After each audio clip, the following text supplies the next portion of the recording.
Hi y'all, welcome to Extra Stitch. This is my North Knits podcast and cozy space for knitters, creators, and makers. I'm so excited to be actually recording another episode. I've got my coffee here and my favorite Sorella mug. I actually launched this podcast last year. I was so inspired. I went to a creator founders mini meetup and I was so inspired by the founders, and I launched my podcast as a result of it. They talked about just things that you want to do in your life, just to go for it. Like, why wait? Tomorrow is definitely not promised. And so I launched this podcast as a leap off from my Extra Stitch newsletter, which I also really started focusing on and being very strategic in connecting with you all via newsletter. So my Extra Stitch newsletter has been doing great for about a year or so now, and I really wanted another way to connect with you all. And so I was like, yes, we're doing this. Let's do this podcast. I did my first episode, and then life has really been lifing ever since, and I just have not had a chance to get back to episode 2, but we are here now. I actually did do 2 mini podcasts exclusively for those of you who are signed up to the Extra Stitch newsletter. So you do have 2 podcast episodes that I've recorded in the last few months just for y'all. But I want to come over here and be on YouTube and just, show my face. And it's something that I've always wanted to do. And so much has been happening in my life personally, with family, and just a lot of difficult things have been going on that have really forced me to slow down, take my time, and really think about things that matter most to me and the people that matter most to me, and how important it is for me to show up for myself as well. And that includes, figuring out continuously, right? Because it's always an evolution of things that I want to do as far as North Knits. How do I want to show up for myself, for my family, for my friends, for those who I love, for the community, as a designer? Like, how do I want to show up in this community and in this industry? And oh my goodness, I would probably have to go back and actually look at the date, but I actually was over here on YouTube years and years ago. I think maybe if not last year, the year before, I actually did a vlog. So I do have some older episodes, but shout out to all of us knitters, designers, crocheters, makers. If you are out here consistently doing YouTube videos, you really need your flowers, you really need your kudos, because it's a lot of work. But I have been thinking intuitively about how I want to show up for myself in this community, in this industry, especially as short form media is constantly evolving and changing as well. And I've actually been listening to a lot of content creators share their feelings, not only just in the fiber space, but just in the content creator space, right?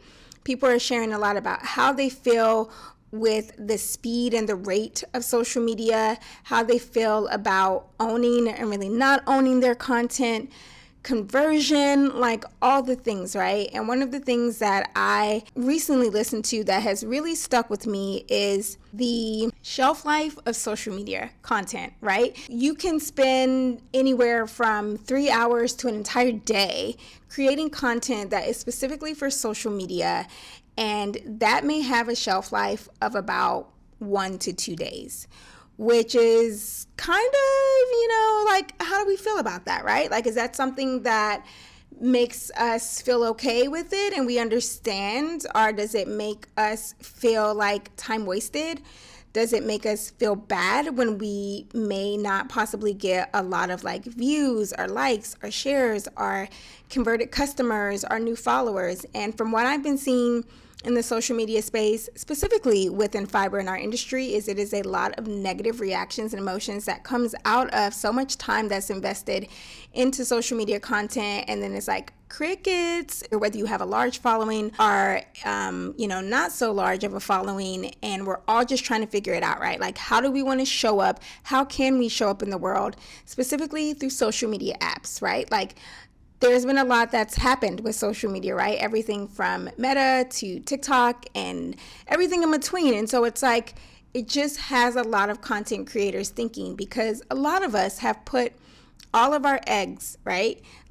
in that basket of like, we have really bet on social media. I have definitely built my platforms on social media, and I've experienced a good deal of success, sure. And so I'm very grateful and appreciative about how I've been able to connect with the community, being a city girl here. You know, I live in Chicago, I live downtown. It's a very big city, but it can be hard to meet people, and it can be even harder to connect with people who are knitters and crocheters and yarn dyers and weavers and all of that. So, I've been grateful that I've been able to meet so many of you, from starting, friendships and connections online on social media, and then have been able to carry that over to in-person meetups and knit nights and things like that. I have also been very, very strategic as well, because as things become more saturated, as things become more competitive, as things become faster, I am 1000% for short-term content. Like, I'm sorry, I'm going to be here all day. For short-term. I'm going to be a short-term girly. That's me. May not be you. That's fine. If it's not your cup of tea, I will sip and mind my business. But I also have always long believed that there is a place for long form content as well. So I've always been a blogger girly. I love blogging. My background, as many of you know, is in journalism and mass communications. I have been writing and felt like that's been a part of my calling since I was about 9 years old, growing up in a very, very small town in South Carolina. So I've always loved writing. I always will love writing, and I love how writing can have its space and have its place on the internet through blogs and through newsletters. And as things have, I would say even in the last 5 years, really transitioned, right, to this very interesting, constantly evolving dynamic of not only the internet, but like place of short form alongside versus in competition with long form, it's made me think about it again. So I started to think very strategically last year of like, not only do I want to have a bit more control in a sense of my content, right? Like if a social media platform goes away tomorrow, do I have some place to show up to reach, my community, my audience, my followers, potential customers, actual customers? Like, I want to still be able to hit y'all up. I still want to be able to connect with you all, right? And I really think that having a newsletter and having a blog is a great place to do that. And so many of you all agree. Evergreen, long form content, it's a different vibe through and through.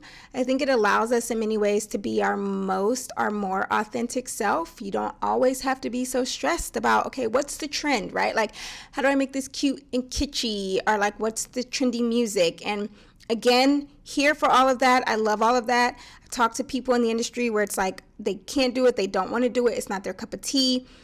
I always think that there will be a place for short form social media in the long run. If it's just like, oh, I'm resistant because I don't want to learn about it, because I don't know it, your maker life, especially if you're trying to do this as a way to make profit in sharing designs or reaching out to the community and industry, it may be more difficult than what you expect. But also, on the other hand, I have seen a lot of creators and businesses take short form completely out of their strategy. Some people are doing okay, right? Some people are only choosing to show up in a social aspect in like micro community. So something like maybe a Slack channel or a Discord or something like that. And it's just like, we're good over here. Aside from that, they have their newsletter, they may have a blog, but they're good, right? And I think that that is also completely okay.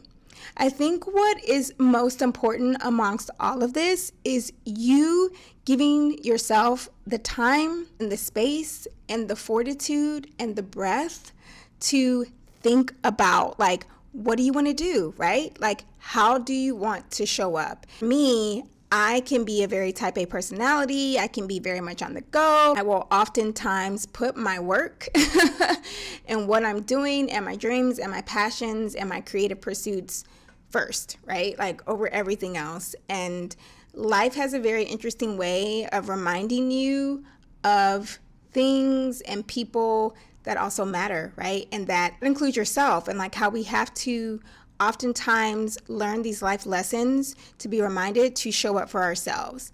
So while I can move very fast, I can create very fast, and I've been doing that for well over 10 years. I've also really gotten very involved in doing yoga again and joined a hot yoga studio here in Chicago around like 2020.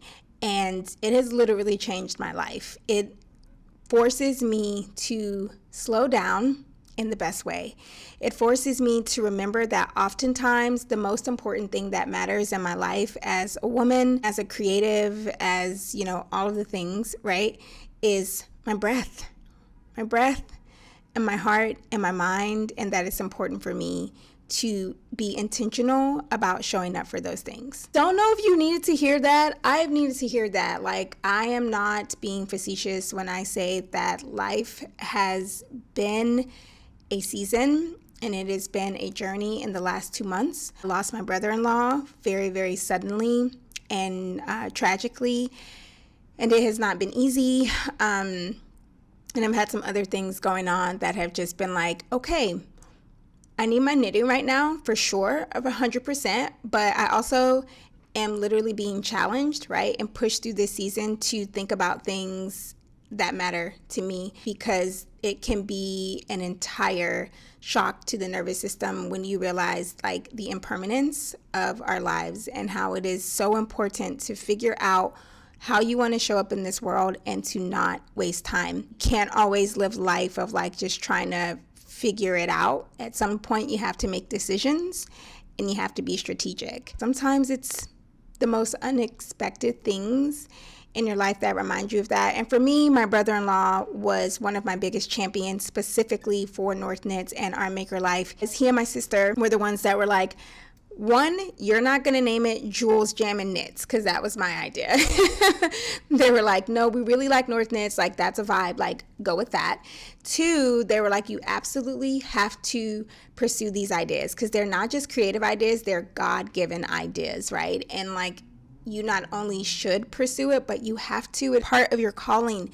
It's a part of your passion. And so he was so instrumental in my life for 20 years to inspire me to like, do it, just to do the thing and to not always be so much in my head of thinking about doing the thing, but at some point to do the thing. What I have been thinking about and actually wanting to do is so much from losing him and remembering all that he's taught me, and to realize that I have to put that into action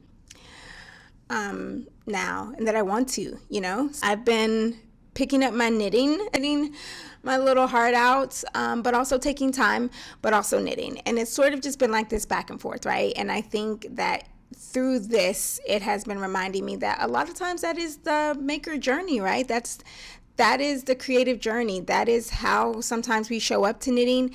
That's how sometimes we show up to our crochet as well. It's honestly been a good while. It's been a good while since I picked up my crochet hook, and that's okay. That's totally okay. It's like, if knitting is your vibe, if you do both, and knitting's your vibe right now, then like, that's totally okay. Hear me when I say this, like, that is okay. I want to share a couple of projects, some cool yarns that I have, because after all, this is a fiber podcast, and so obviously it has to be about cozy. I've got a few projects here that I'm really excited to share with you all. First, coffee. This is my resilience scarf.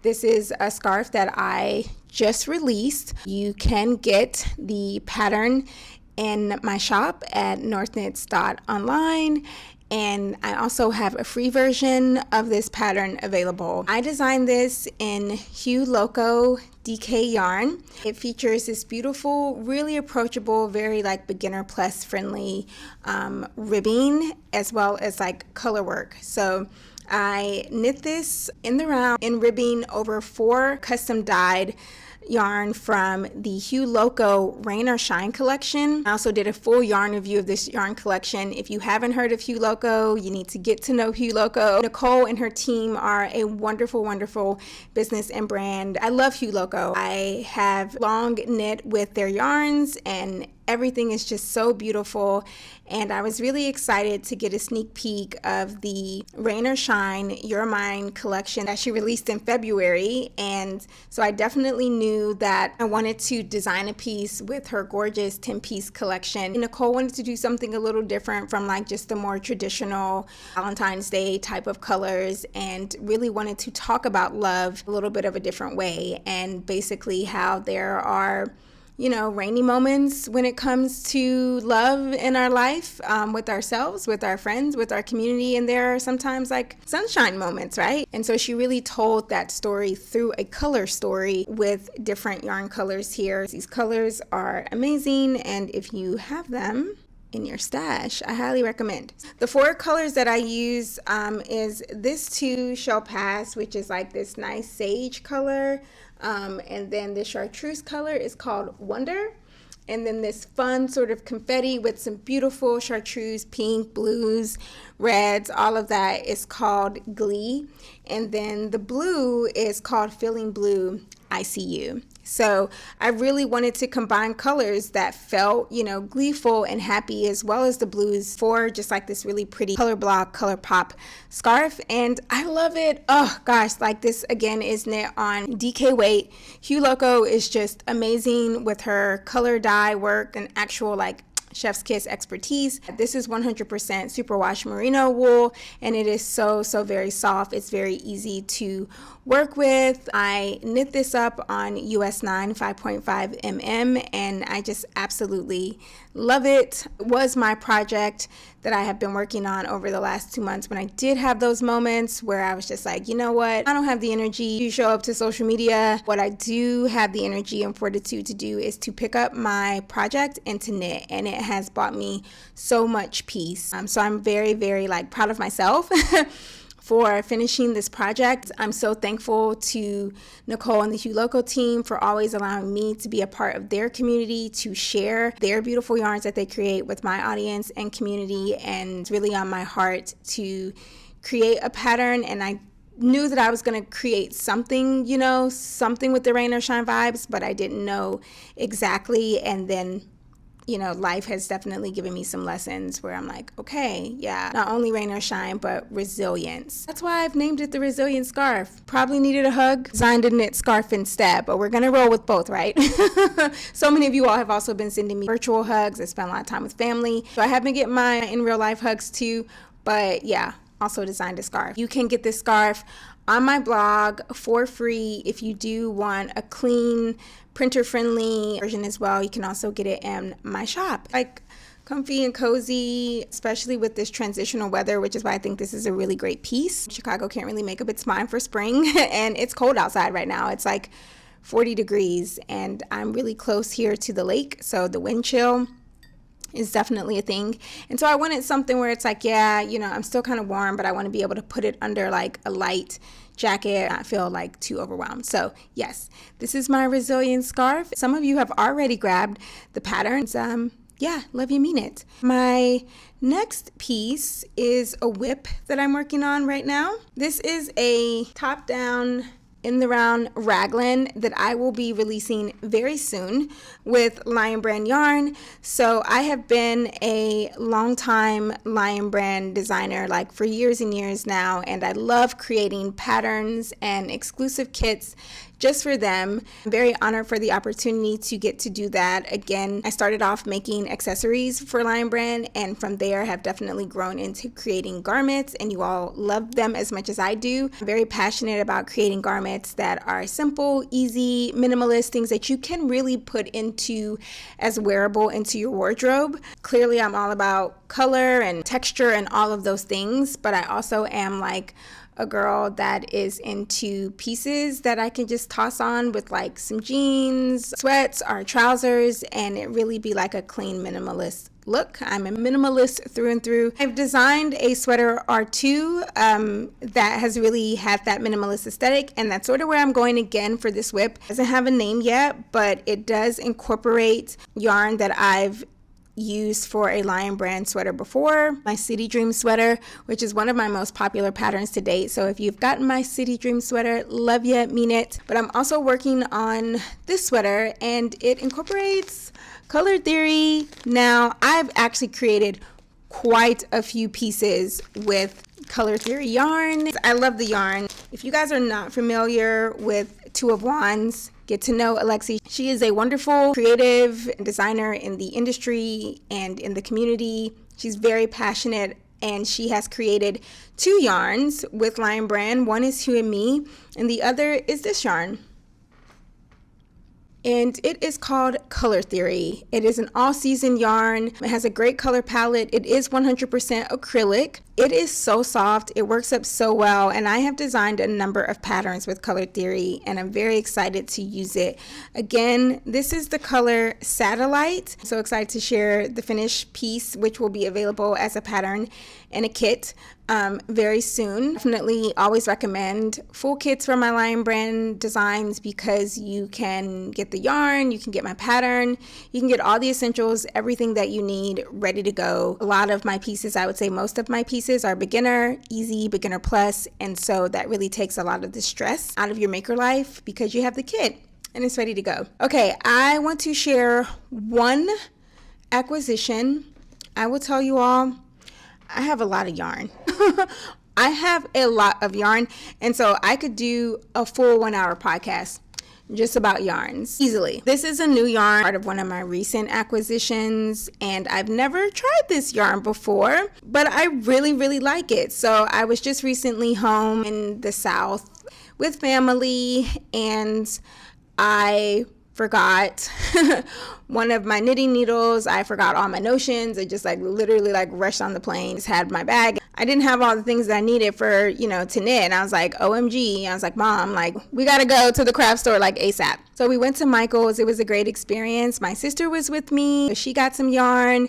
She's picked knitting back up. I'm so proud of her because I first taught her at Our Maker Life in 2016.